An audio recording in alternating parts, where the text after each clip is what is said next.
School uniforms, traditionally favored by private and parochial institutions. School uniforms are being adopted by U.S. public schools in increasing numbers. According to a 2020 report, the percentage of public schools that required school uniforms jumped for 12% in the 1999 to 2000 school year to 20% in the 2017 to 18 school year. School uniforms were most frequently required by elementary school, 23%, followed by middle, 18%, and high school, 10%. Uniforms. The first recorded use of standardized dress in education may have been in England in 1222 with the Archbishop of Canterbury.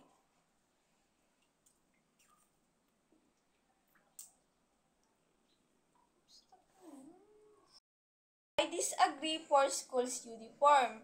Again, school's uniform, I think school uniforms are a bad decision for SSC Ward.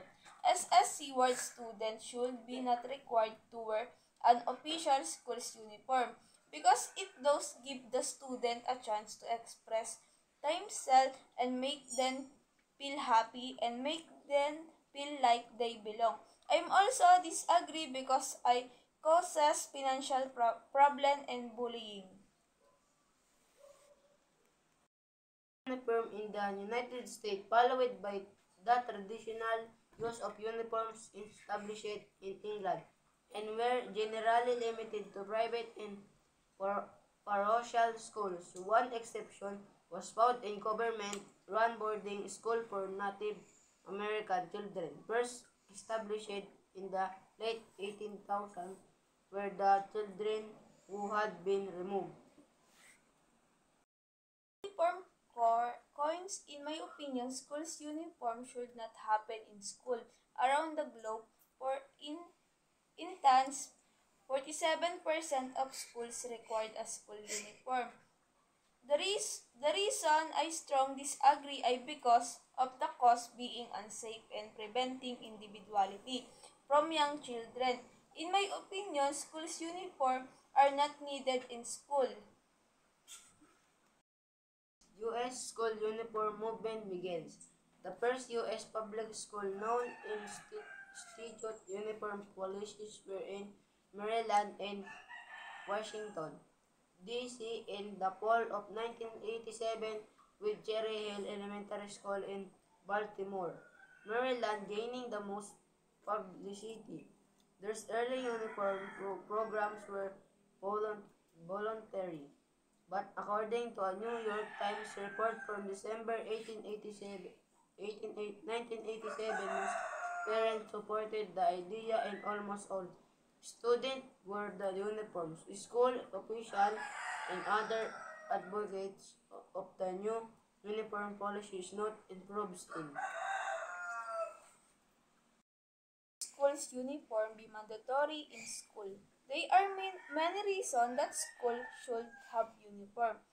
Some of reason that school should have uniforms are that they can decrease the amount of violence in school. In school, uniforms should be also mandatory in school because it helps the school looks more organization. Bill Clinton support of uniforms. On January 3, 1996, President Bill Clinton told Congress during his State of the Union speech, means that teenagers will stop killing each other over designer jacket. Then our public schools should be able to require their students to wear school uniforms. On February 25, 1996, President Clinton repeated his message about uniforms in his weekly radio address and during a series of media appearances. The court ruled 7 to 2 that school could not curtail student freedom of expression as long as the student choice were not disturbed and did not impede upon the right of others.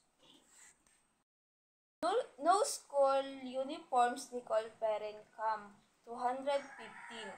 In October 3, 2011, Michael Watson, no school uniform. When shopping for school cottons, their child of law welder cotton should match other children. In today's society, children are closing to fit in by what they were rather than who they are school. Choice to have uniform so that present can cut costs down for school cottons and children can stop worrying about which designer label they have to have. Uniform proponents, however, cite a passage in Tinker's majority opinion that state the problem posed by the present case does not relate to regulation of the length of skirt of the type of clothing. Several lower courts have made rulings related to school uniforms often favoring uniform proponents. In a 1995 case by Green v. Albuquerque Public School, a federal district judge ruled that the desire to wear sagging pants provided by the school dress code did not constitute freedom of expression because unlike the wearing of black armbands to protest the Vietnam War, indeed not. Additionally, since uniform involve specific requirements, parents not, may not be able to find uniform option in discount or thrift store as they could if they had more freedom to choose their children's. Most schools with uniform requirements to Hanover private pre-uniforms, needy fines, bullying, and violence seem to be another problem with the school uniform. Some school administrators believe that enforcing a uniform policy will intimidate the problem of discrimination and bullying, but kids will find a way to hurt one another regardless of what they were. If they wear uniforms, some children will bullying each other over hairstyle and gender or shoes choice. They will mock each other for their parents, profession of the other status. No matter what they wear to school, a uniform is an absolute solution to the problem of school bullying and negative violator. In school SEM, there is not individuality expression involved with the school's uniform. Students in school need to learn to express themselves and their whatever choice are one day of going this. When every child is forced to dress just like all his peers, he loses his freedom to choose how he wants to representative himself through his cotton. On February 25, 1996, President Clinton repeated his message about uniforms in his weekly radio address and during a series of media appearances. On the same day, he ordered the distribution of a school uniform manual to the country's 16,000 school districts. The manual guided school districts in the legal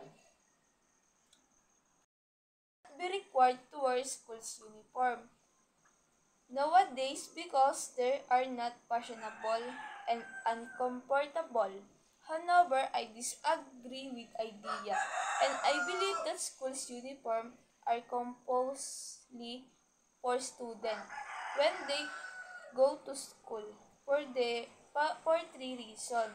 The first of most important reason why students should wear uniform. A school it that are recognized when wearing uniforms. For instance, the school's guard can control students entering school by looking at their school's uniform, especially the labels. Ano ang dahilan kung bakit mayroong school's uniform? Ang mga benepisyo ng pagsuot ng school uniform ay kinabibilangan ng pagpapababa ng diskriminasyon, pagpapataas. 1. Ano ang dahilan kung bakit mayroong school's uniform? Ang school uniform ay ginagamit upang maging pantay-pantay ang mga estudyante at upang maiwasan ang diskriminasyon sa pagitan ng mga mayayaman at mahihirap. Number 1. Dapat bang magkaroon ng school uniform? Hindi dahil ang school uniform ay nagpapabawas ng pagkakaroon ng personalidad at pagpapahayag ng mga estudyante. Ano ba ang benepisyo ng pagsuot ng school uniform? Ang mga benepisyo ng pagsuot ng school uniform ay kinabibilangan ng pagpapababa ng diskriminasyon, pagpapataas ng disiplina at pagpapabuti ng pagkakaisa sa pagitan ng mga estudyante. Ano ang mga negatibong epekto ng pagsuot ng school uniform? Ang mga negatibong epekto ng pagsuot ng school uniform ay kinakabilangan ng pagbabawas sa pagkakaroon ng personalidad at pagpapataas ng gastos para sa mga magulang na pagpapababa ng comfort sa mga estudyante. Ano bang bahagi ng isang physical na school uniform? Ang mga bahagi ng isang typical na school uniform ay kinabibilangan ng damit, pantalon o skirt at sapatos. Dapat bang magkaroon ng pagkakataon para sa mga estudyante na magpahayag ng kanilang personalidad sa pamamagitan ng kanilang pananamit? Oo, dahil ang pagpapahayag ng personalidad ay isang bahagi ng pagkakaroon ng pagkakilanlan at pagiging malaya. Bakit importante ang pagsunod sa mga alituntunin sa pagsuot ng school uniform? Ang pagsunod sa mga alintuntunin sa pagsuot ng school uniform ay importante upang mapanatili ang disiplina at pagkakaisa sa paaralan. Ang mga alternatibong paraan upang mapanatili ang disiplina at pagkakaisa ng paaralan. Ang mga alternatibong paraan upang mapanatili ang disiplina at pagkakaisa sa paaralan ay kinabibilangan ng pagkakakilala ng mga programa sa pagpapalakas ng pagkakakilanlan, pagpapataas ng komunikasyon sa pagitan ng mga guro at estudyante, at pagpapakilala sa mga gawain na pagpapalakas sa pagkakaisa.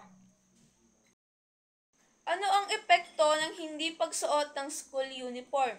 Ang hindi pagsuot ng school uniform ay maaaring magdulot ng diskriminasyon, pagkakawatak-watak at pagpababa ng disiplina sa paaralan. Magkaroon ng pagkakataon para sa mga estudyante na magpasya kung ano ang kanilang isusuot sa paaralan. Oo, dahil ang pagpapasya kung ano ang isusuot ay isang mahalagang bahagi ng pagkakataon at pagkakilanlan at pagiging masaya.